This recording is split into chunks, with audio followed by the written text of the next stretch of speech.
In this video, I want to talk about two things. I want to talk about parallelograms, and first, I want to talk about some of the cool properties of an isosceles triangle. So we call this the wow theorem because there's just so much packed in here. It really is all of, maybe not all of, but a lot of the properties that make an isosceles triangle unique. So let's go ahead and draw that isosceles triangle. It's not really a good part, but I'll draw it up here. Might even make it just a little bit more noticeable. Okay, so here's my isosceles triangle, and let's go ahead and say that these are my congruent sides, okay? And I can label it A, B, and C. Not bad. Now the wow theorem says a segment that bisects the vertex of an isosceles triangle, and by vertex I mean this vertex up here, the vertex that's not one of the base angles, the vertex that's included in my two congruent sides, is perpendicular to the base at its midpoint. Okay, that's a lot. So let's draw this. Let's draw this segment, first of all. So this segment starts at B and just goes straight down because it bisects that angle. So then what do I know? Well, I know that this angle right here, AB, and let's maybe call this down here, we can call that M. ABM is congruent to CBM. Those two angles are congruent because that angle is bisected. Okay, so if I make this angle bisector, two things happen. It's perpendicular to the base, so that's a big deal. It's perpendicular to the base. And not only is it perpendicular to the base, it's perpendicular to the base at the midpoint. So that means that AM is congruent to CM. So what are the results from this? I guess if we have a segment that bisects the vertex of an isosceles triangle, so we could write this if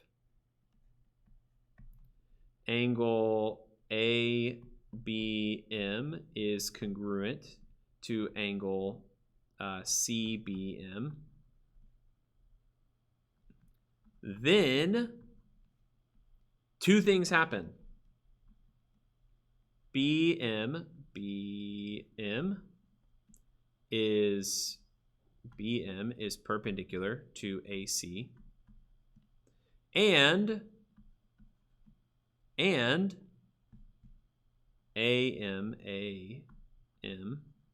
is congruent to CM.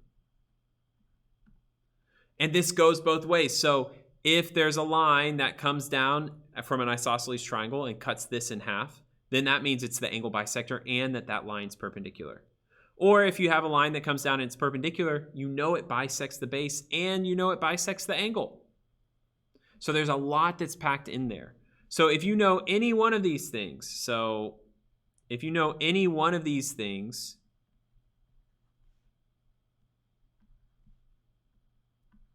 if you know any one of those statements, then you know the other two as well. And that's why it's called the wow theorem, because you only need one to get the other two. It's really nice. Okay, so that's really just kind of a wrap up on a bunch of different facts or facets, maybe, of isosceles triangles. Let's talk about parallelograms. Now, I've covered this in a previous video, but I want to cover it again here.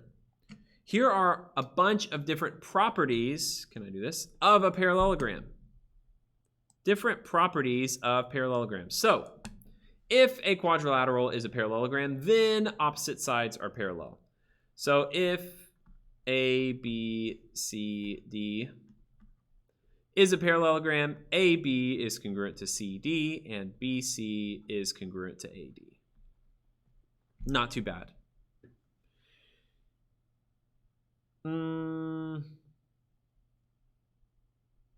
Oh, I guess we can write it out. Okay, AB is congruent to CD, and BC is congruent to AD. We'll just write it out. Why not? Okay, so if it's a parallelogram, you know these things are true. If it's a parallelogram, Did I do that? Did I misread? Okay. Congruent.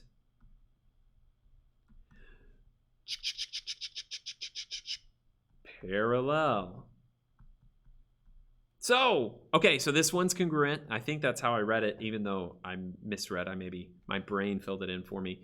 If a quadrilateral is a parallelogram, then opposite sides are parallel, and this is maybe the most important. That's what a parallelogram is. So, okay.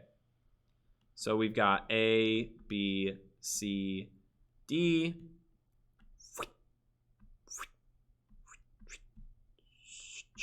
Okay, these are my arrows. Okay, so AB, and I don't know, it could be a line, whatever. AB is parallel to CD, and BC is parallel to AD, right? So those sides that are parallel are also congruent. Sorry that I mixed those up. Hopefully you'll forgive me. Okay, if a quadrilateral is a parallelogram, then the opposite sides are congruent. The opposite angles, can't read today, the opposite angles are congruent. So here we go again, maybe I'll change the color up. Feels like it's getting a little crowded. A, B, C, D.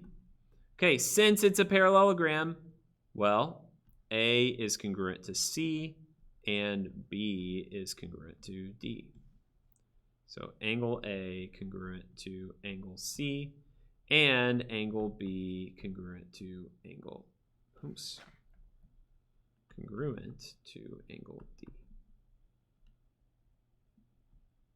And, okay. So, quadrilateral is a parallelogram, the opposite angles are congruent. If a quadrilateral is a parallelogram, the consecutive angles are supplementary. Whoa, okay. A, B, C, and D. So the consecutive angles are supplementary. This means that angle A plus angle B is 180. And angle B plus angle C is 180. And angle C plus angle D is 180. And angle D plus angle A, all of those are equal to 180 degrees. Consecutive angles, A, B, B, C, C, D, D, A, are supplementary. That means they add to 180 degrees. Last but not least, if a quadrilateral is a parallelogram, the diagonals bisect each other. And man, it almost just pains me to go through this without proving each one of these, because there's some really rich proofs and reasons for why all of these things are true. But for now, I'll just maybe leave it to you if you think. I mean, I would encourage you to try to prove it. Why are these things true? But I'm just giving you the facts right now. Okay, AC. Oops, I really would rather this be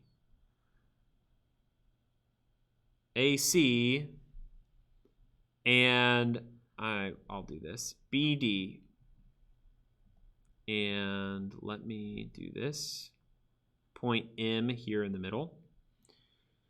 So the diagonals bisect each other. What does that mean?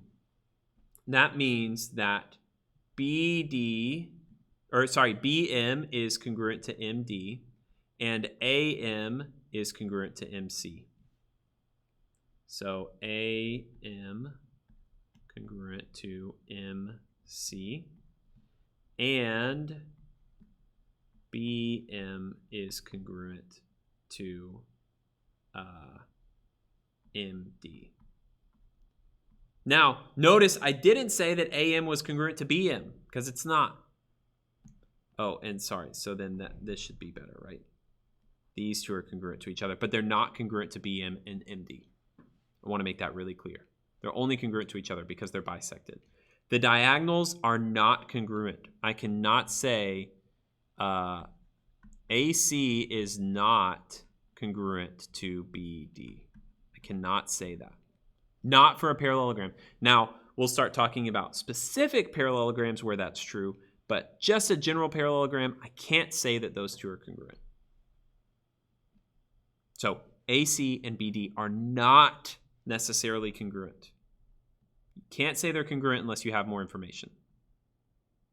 Okay, how can I prove that a quadrilateral is a parallelogram? Well, we've got 5 ways. If both pairs of opposite sides are parallel, then the quadrilateral is a parallelogram. If both pairs of opposite sides are congruent, that quadrilateral is a parallelogram. If you've got one pair of sides that is both congruent and parallel, so for example, up here, if all I knew that was that AB was congruent to CD and that AB was parallel to CD, well, then I can say that it's a parallelogram. One pair of opposite sides being congruent and parallel. That gives me a parallelogram. Okay, if both pairs of opposite angles are congruent, then the quadrilateral is a parallelogram. If diagonals bisect each other, then the quadrilateral is a parallelogram. Everything else, that's what we need to be able to say in order to say that a quadrilateral is a parallelogram. So those are 5 ways to prove that. We're not going to be, well, anyways, that's a story for another time. So hopefully that helps you out with some basics for parallelograms and a nice little bonus morsel for isosceles triangles.